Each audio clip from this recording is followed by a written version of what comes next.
look, and we're very proud to welcome you. Well, thank you so much. I am have very affectionate memories of Tulsa. I had a very nice time there to make two films, as you know, one after another. So pleased to be with you this morning. And I'm sending you personal greetings from a mutual friend, Susie Hinton, who could not be here today because she has a conference call. Sends her love and hello. Great. Thank you. We have a bunch of people here from film students from the University of Tulsa and some folks from around town, so we have various questions for you. I just will start this and then pass the microphone on. I'm very curious about the story of Tetro, in that so many of your characters in the past have ended up in isolation in one way or another, and this film has the characters recovering from isolation and joining together, and I wonder if you'd like to comment on that. Well, I know that I seem to be attracted to stories that involve outsiders, if you will. I think a lot of it has to do, as I've discovered from working on this more personal film. I think one of the benefits of working on subject matter that's more really relating to your life is that you learn about yourself. And one of the things I learned that maybe answers that question is that the fact that my father tended to sell our homes every 8 months and move us to another neighborhood and consequently to new schools, that I was always the new kid in school. I was always beginning uh, at an odd time. They would just parade me up at the class, say, "Oh, this is a new student. His name is Francis." That got a big laugh from the classmates. And then suddenly, 5 months later, I was packed up and sent to another school. So I developed really my own little private life. I was given a little place in the basement or the garage where I could have a shop and do experiments. So I think throughout my life in those formative years, I was an outsider. I didn't have a lot of friends. It's hard to make friends in school when you just showed up, and that may have something to do with my being attracted to characters who are isolated. And then of course the period when I had polio, I was literally in bed for 2 years, and polio being a illness of children, or that primarily attacked children. I didn't see another kid for 2 years, and I didn't go to school. All right, thank you. Let me open this up for other people who might have a question. Anyone? Hands up. Adam? Hi, I'm Adam. I'm a film student from the University of Tulsa, and I was wondering how long you had been working at it before you made something that you were really proud of and really wanted to share with people. Well, I always had this idea that I was going to make more smaller, more personal films. I think a lot of it has to do with the fact that I was a theater student in the late 50s and early 60s. And so a lot of what I wanted to be was formed by, of course, the great theater people of that era, who were Elia Kazan, Tennessee Williams, and the impact of the other writers who had come before: Clifford Odets, Thornton Wilder, Eugene O'Neill, and uh, and also the films of that era that were creeping into the art houses. The films of the Italians and the French, Fellini and Kurosawa from Japan. And my whole intention was to be a filmmaker more along those lines. And if you can imagine a synthesis between those theater people I've mentioned. And it was quite by accident that I was at work on things like The Rain People or The Conversation, and having a very tough time to try to find support and finance for The Conversation when I was given this assignment to do The Godfather. And that really changed my career, and suddenly I found myself in a situation where I was a Hollywood director and had lots of opportunities that I hadn't imagined I'd ever have. So I went from adventure to adventure related to that new kind of career until I was in just about 60, and then I thought, gee, well, I didn't ever get the kinds of films. I wanted to make films that were emotional, that I had seen Kazan do, certainly the beautiful On the Waterfront, or even the more eccentric films like Baby Doll, oops, Baby Doll and things like that. And I, I was in a bit of a quandary, not knowing what place I could have, where I could do this concluding part of my career. So, I was, your films are like your children, so it's hard to say, oh, what film was I proud of? I was proud of films like, The Godfather, certainly, although I really felt that was, I got to kiss my granddaughter here. Can I kiss you? Oh, she's going, say hello to all the people. No. Okay, don't. She's going to New York. Bye-bye. Bye-bye. I'm going to New York. Good. So it's been an odd career of two extreme kinds of filmmaking. Now in the film the business, if you want to call it that, it's a very traumatic time. Really, no films have the magic formula. The big Hollywood films pretty much are still imitating Star Wars and Jaws, and the independent film tradition doesn't get really much support from audiences on a. Don't sit there because you're right in my highlight. It's very hard for me to have people walking around. So I really am only existing as a more personal filmmaker by virtue of the fact that I got into the wine business some 25 years ago. And anyone who's bought a bottle, who there in the course of that your last years has bought a bottle of a Coppola wine? Can I see? Well, you're all my producers, because that's how I'm able to do it. Thank you so much for supporting me on that level. And that's how I do it now. I just basically I'm in a position of making films irregardless of whether or not they fit the profile of what audiences are going to. Audiences have so much to compete with their time to go to films today. There's so many other activities and entertainments, and just even now news has become entertainment, so you can just watch news on television, and that's another form. So it's a very difficult period for certainly anyone who wants to be a personal filmmaker.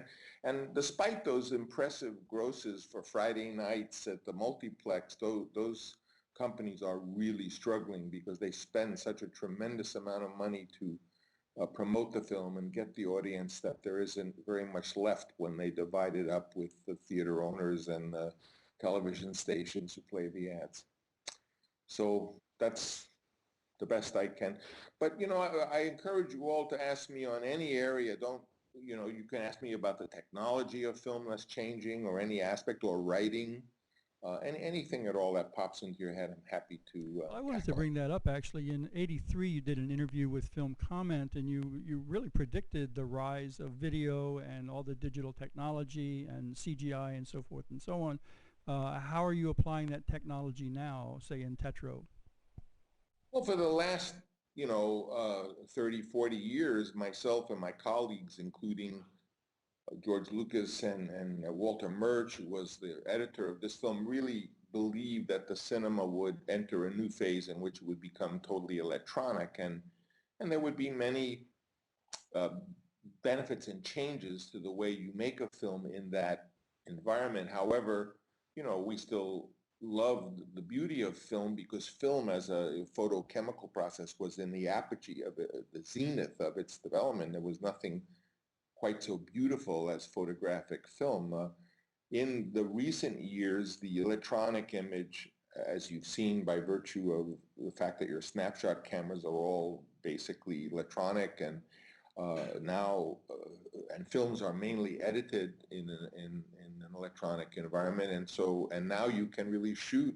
Tetro was shot as originally an electronic or digital image, and I don't think when and if you see it, I assume you haven't seen it, but no one will say, oh, the photography, what's that? It's weird. The photography is is beautiful, and it's really irrelevant for cinema how the image is derived.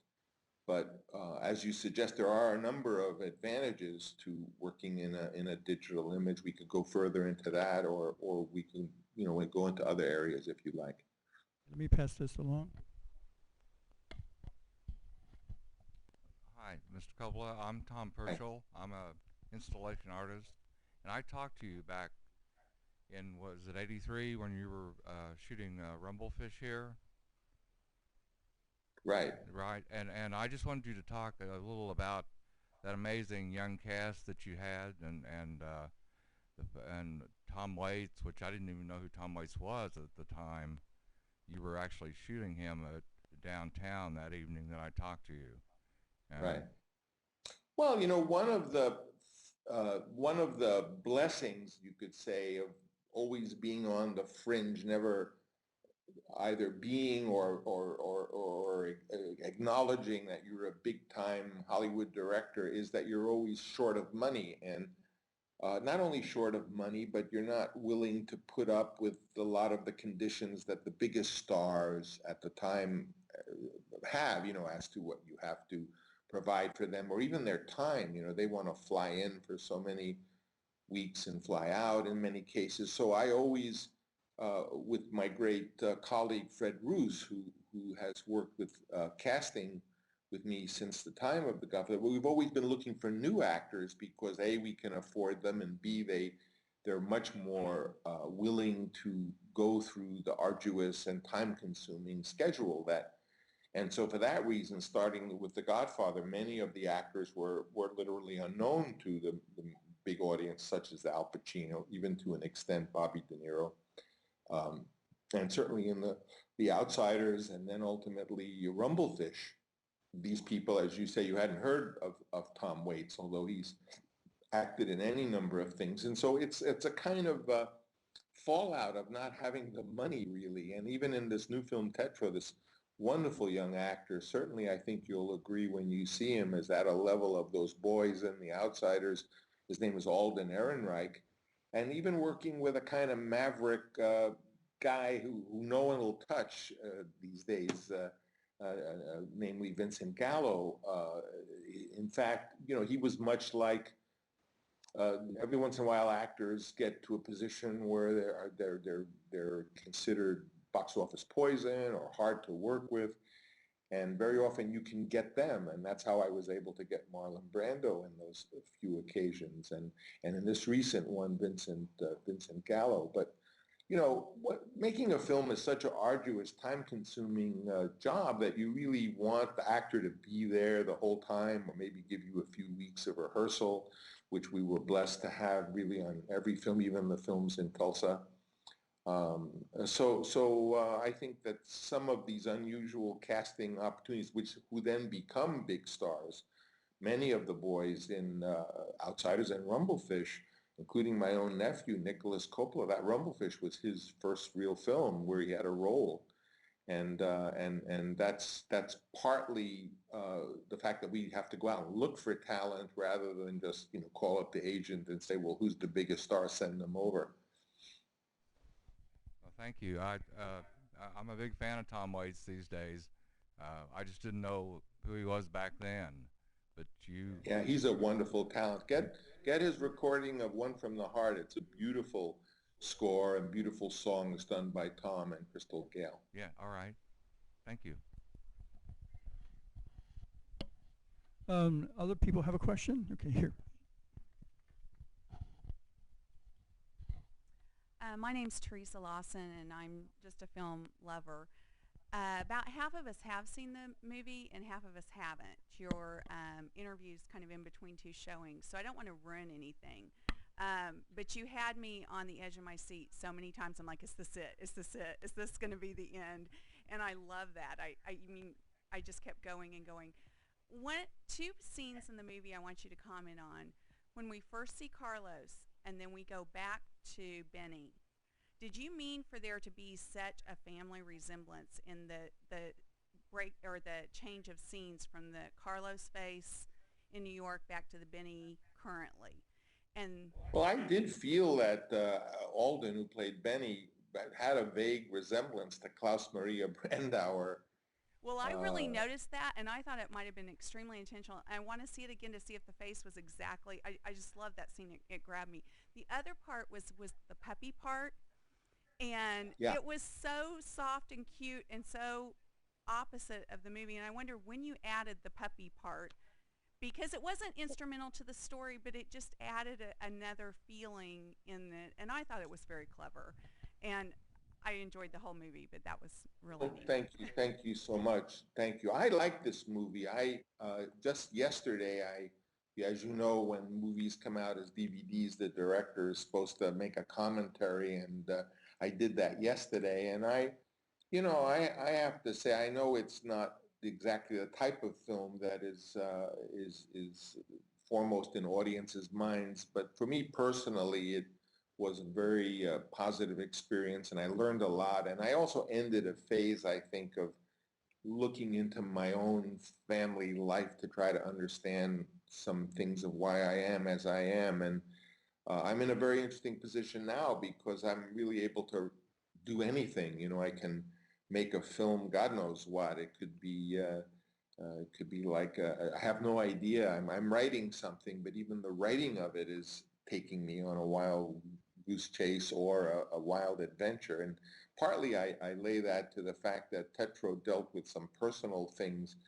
that drew me in, even though I didn't know why and what I was bothered about what I remember of my family. Obviously, this kid Benny who runs away from military school. I did run away from military school, in point of fact.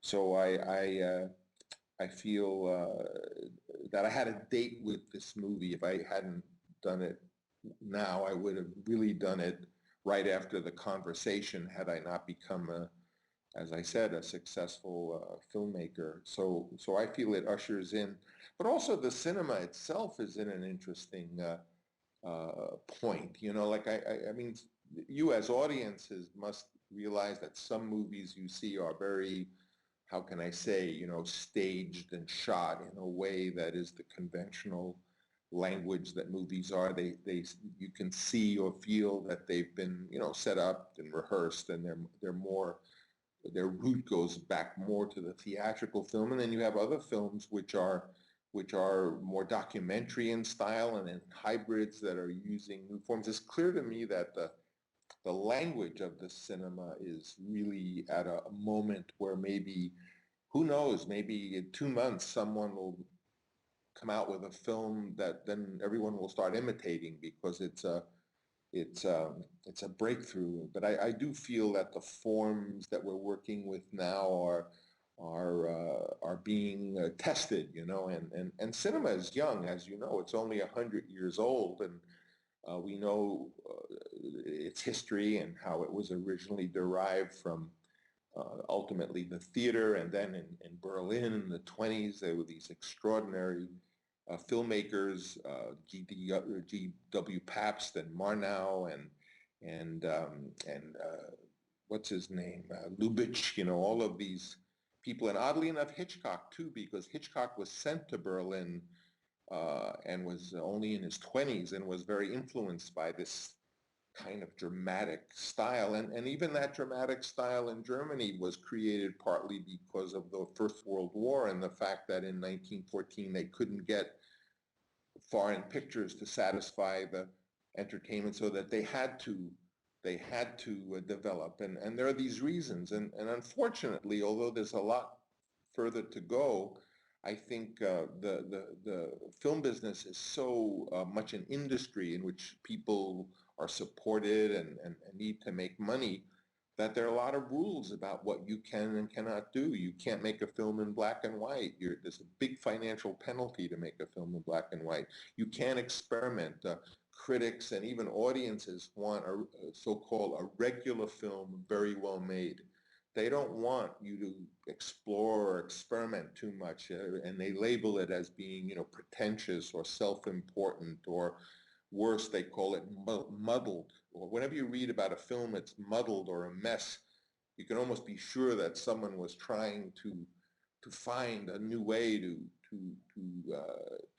present cinema to the audience. So if you're, the reason cinema developed so quickly in those 100 years is because no one knew how to make them, and they just went out and did the best they could and they figured, well, I'll just cut to that close shot, and who knew that the audience would accept that you could be in a medium shot like in a theater production, and then all of a sudden go to close-ups and the audience would not balk at that. So if you can experiment, if there's such a penalty to experiment, then how can you discover what is going to be the new way? And I feel that we're right on the cusp of that. I feel, despite the dire financial situation of movies and the fact that you're not allowed to experiment because no one will dare put their money in anything that's vaguely, an art film. They don't even make drama anymore. I think this year, the only drama that will be coming out as a film, it will be really a thriller more, or almost a quasi horror film. So, yet nonetheless, I feel in the next year or a couple of years or 3 years, whenever it is, that there's going to come a film out that has happened in the past, and then just everyone is going to be so thrilled, and then suddenly there's going to be something that everyone can copy again. But right now, it's an interesting time of all the different areas of filmmaking being under a lot of pressure. And a theater such as yours, I'm so happy that you mentioned that this is the theater that Pony Boy walked out of, because the whole time I'm talking to you, I'm imagining, and I even recognize it, even though it looks like it's been wonderfully refurbished, but knowing where that is on that avenue out there, the whole time I'm talking to you, I'm imagining where you are. So thank you for doing that. We're technically next door to that theater, which is being refurbished at this point. Wanted to ask you, Right. Since we are in Tulsa, I know people are very aware of Rumblefish, and certainly this film echoes Rumblefish in some ways in terms of the black and white and the flashes of color and so forth. Would you want to comment on that? Well, I was making The Outsiders, Susie Hinton's very, very popular book, but I was finding a little bit, it's so, I don't know, it's I needed something to counteract the sweetness of that film, and when I read Rumblefish right while I was shooting Outsiders, I thought, gee, I would love to make this, but in my mind, Rumblefish became the opposite of Outsiders, where Outsiders was big widescreen, Gone with the Wind color and lush music.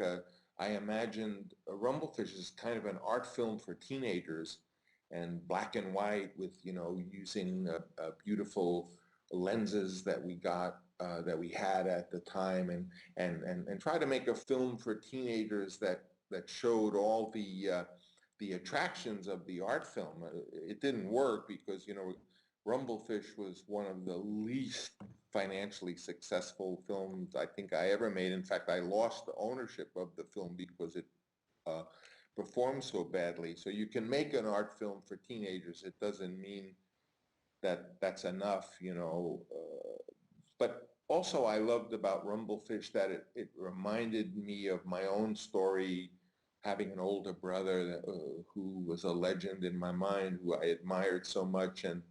And originally, when I was writing Tetro, which was only a few years ago, I had asked Matt Dillon to play the part of the older brother. I thought of the irony of, him playing the younger brother and Mickey Rourke playing the older brother. And I think Matt has developed as a wonderful actor. And I couldn't work it out with the schedule and him really coming down to Buenos Aires for the time I need, so I lost him. But the two films were very much related in my mind, and mainly because it was that same story of the kid brother who wants to be like the older brother, and everything that he loves was something his brother had loved, or if his brother was a writer, he wanted to be a writer, or to copy his brother. Those of you who have siblings that are, at least 4 or 5 years older, you might know what I mean about how you define your own dreams and aspirations from that of wanting to be like a brother or a sister or someone in your family? Hey, Mr. Coppola. I loved your film. Hi. I'm you. a film student at TU, and I just wanted to know if you think that it's necessary for young filmmakers to go to LA. Well, it depends on the kind of young filmmaker you want to be. I mean, do you want to be the kind of, both of these, do you want to be the guy and make $1 trillion and be a big shot in Hollywood, or do you want to be Jarmusch and be making more personal films and really even that decision may be made for you, because the LA Film Institution has got a lot of problems, and there isn't one major studio that isn't just struggling for its existence. So I would stay where you're in an environment that's very exciting for you as an artist, that makes you want to think of stories, and maybe you'll be the one to make this film that's nothing like what anyone has seen yet. But I don't know that you're going to benefit from going to a company. That's like going to Washington to try to get out of politics. I mean, it's LA is the center of the film industry, and I somehow don't feel that this great evolution is going to come out of the film industry. It's going to come out of people experiencing life and finding a way to illuminate contemporary life. I think you're better off doing one-act plays in Tulsa if you want to learn about audiences and writing, which is at the root. Unless you want to make documentary films, in which case, you got the whole world as your soundstage. Hello, I Hi. hope you remember me. I am Russian poet Evgeny Evtushenko. Do you remember me? All right, how are you? Yeah. So my question is, I teach poetry and cinema in Tulsa, and have you seen latest film by Nikita Mikhalkov, who is a very controversial person, but this is a 12 based on the remake 12 Angry Men. Right. Have you seen this film? No, I know Nikita, but I haven't seen the 12 Angry Men, the 12. No, I haven't seen it. I was surprising. I show it several times for my students. It was shown in this beautiful cinema too in Tulsa. I never seen so many young and old people of different age, who was absolutely astonished by this film and were frozen. I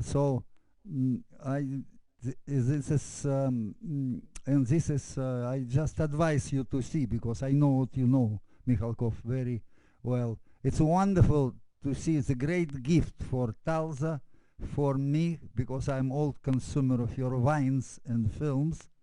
Thank you. E come dicono in Italia, grazie di esistere, Princess. Thank you so much. I know also Nikita's brother, who is Andron Konchalovsky. I want to ask you a question while I'm transiting to another questioner. What's your experience of having worked for so long with Fred Roos and Walter Murch and so forth? Obviously, has to be a potent combination of energies and talents to work with. Well, when you find, cinema as is theater and in some ways aspects of music and certainly opera is a very collaborative art form, and when you find collaborators that challenge you and yet add, obviously you don't want people who just agree with you, because then you don't need anyone.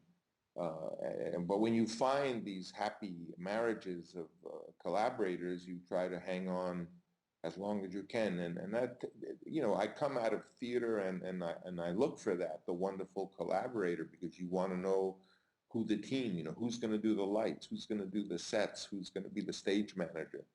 And when you find people that really energize you, you tend to stay with them. Even in my wine business, which has been going on for years, the CEO has been there, who's run it for 16 years. And in the resorts in Belize, the same person has been running them for 20 years. So I am a person who favors long-term relationships once you achieve finding someone who really is a great collaborator. Good afternoon, Mr. Coppola.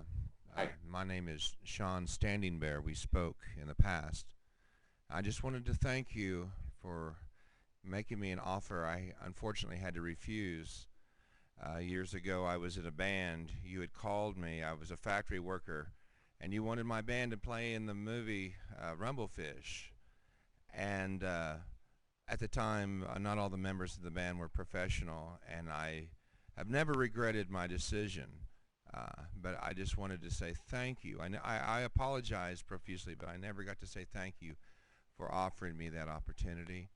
And I have a serious question here. I am in possession of a film my grandfather and my grandmother made back in the 20s. And the Smithsonian Folkways Department has been hounding me. They want this film. And some people from NYU contacted me. I don't know what to do with it. It is reputedly the first written, casted, directed, and filmed Native American film. And Well, the first question I would ask you is what this material you have possession of. I hope it's not nitrate film. No, sir. It's on Kodak safety film, and but it was developed in Chicago and through the mail, and it was in 1927. It's 16 millimeter. Yes, sir. I believe so. Well, gee, I don't know. It sounds like that's a wonderful treasure, and I'm not exactly sure who would be where you would be able to. Obviously, the AFI and UCLA and the Martin Scorsese's a wonderful organization, Film Preservation, of which I'm on the board. All are. There's a lot of. Thanks to Martin Scorsese, there's a lot of emphasis on preservation, and I'm sure any of those organizations would give you better advice than I can do in an off-the-cuff comment like this. Well, I just wanted to go to the place where it would do the most good. Well, just that it be preserved is the first thing, you know, that it exists as an option that young people could see. Well, thank you very much. So I would. Thank you very much. I appreciate your time. Okay. I'm going to get on a plane in another 20 minutes, so maybe if you have a couple more questions, I'll answer them, and then I'll fly away. Mr. Coppola, my name's Joe Cervantes. I lived in the neighborhood when The Outsiders was filmed. I just lived 2 blocks south of the park, and I hung around, saw a lot of the filming being done. I took several photographs. We all know that Patrick Swayze is quite ill. Have you spoken with him lately, and you have any comments to make about Patrick?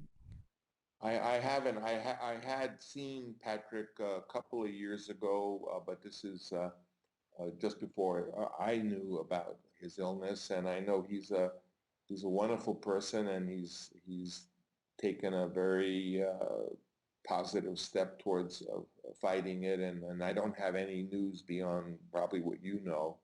And of course, we hope for the best for Patrick. He's a really nice young fellow. He really is. I met him, and I was really impressed with him, and I hope he gets well. And thank you. Me too.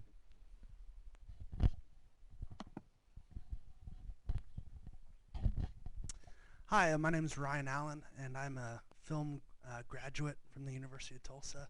And I also am fortunate enough to work here at the Circle Cinema. I just was curious about your creative process, specifically writing. If you have any habits, or if you could just maybe talk to us about that a little. Well, yeah. I mean, I can give a couple of I'm a chaotic person. How can I say I'm an emotional person, and I got an idea a minute, and I can alternate between thinking what I'm doing is wonderful and then hit the bottom that it's absolutely worthless. So what I've evolved as a writing method is firstly choose a time of day, which is your favorite time of day to be comfortable in terms of writing. And in my case, it's the morning, but it might be other times for you. And my rule is that, in this you have to go there every day. You have to go there 6 days a week and put in your 3 hours every day. Writing is something that you get better at. It's like any kind of exercise. You need a schedule. And if you don't, obviously you can take notes and think about it other times. But if you don't have this formal writing session, then your muse doesn't know where to show up. So try to, be very, very consistent. And then when you put in those few hours and say you do 5, 6 pages, just don't read them. Turn them over and feel good about it and spend the rest of the day enjoying yourself. And I'm always reading a book at night that has nothing to do with the movies or my film, or just for my own, just to expand it. And then the next morning I'm back at it. And if I do another 6 pages, well, now I have 12 pages, but I haven't read them, so I feel good about it. I've always said that I believe the writer has a kind of hormone secreted when he's writing that makes him hate what he's writing. So if you try to avoid that by not reading it, then when you finally have, 70, 80, 90 pages, whatever it is, 100 pages, and you've gotten to the end, because remember, something begun doesn't exist until you've finished it. So get to that end and then sit down in a very pleasant, calm way and read through it, and you'll discover many things you wouldn't have guessed. Sure, there'll be parts of it that are terrible, because I believe it's a legitimate technique when you're writing, that if you're about to try to get past a point and you don't know how to get past it, then just get past it any way you can. The worst cliche, use it, because clearly that won't survive, although sometimes you can be fooled. But my point is that had you read those first 20 pages, you might have hated it so much that you would have gone back and rewritten it over and over and over again. And then really when you read the whole thing, you might just cut them out and start the thing 20 pages later. So you don't know. So I would advise you not to read anything while you're in that process until you get through to the end. And that's a good tip, I think. Do you think that independent film would benefit from being on the same footing as giant transforming robots, or do you think it's better off as its hidden gem status that it is now? Well, there's no question that they're in two different worlds. I mean, a little independent film that can do $2-3 million for its entire U.S.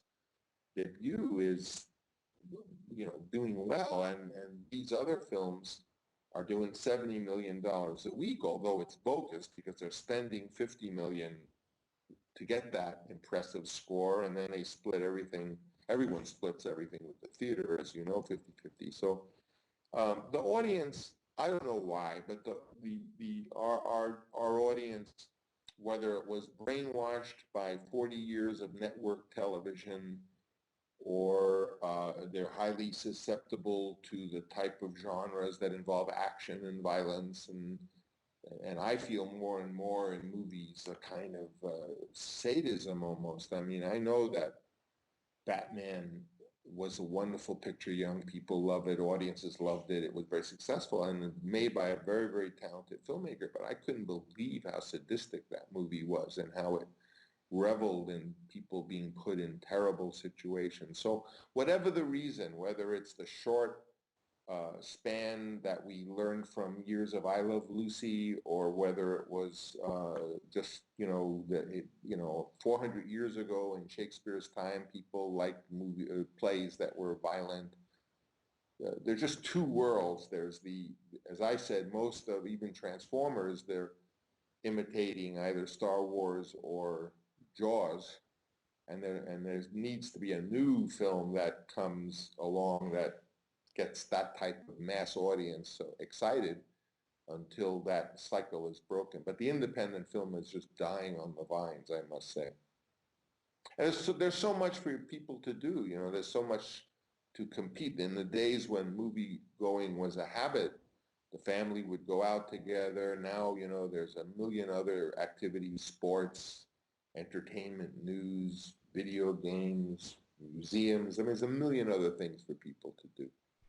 Mr. Coppola, we really want to thank you for your time, and we hope that we can invite you perhaps to come to Tulsa when the Circle Cinema opens formally in a few years. And thanks again very much for being with us today. Well, thank you so much. Thank you for playing my film. This film is very, it's heartfelt and handmade, which is all I can say that I want to do now in this remaining part of my career. And thank you so much for having the film there. And I wish I send my love to Tulsa. I had a very nice time there, and I feel very fondly about it. And I would like to come again to come visit Tulsa. I enjoyed my time there very, very much. So bye bye. Thank you very much. Again.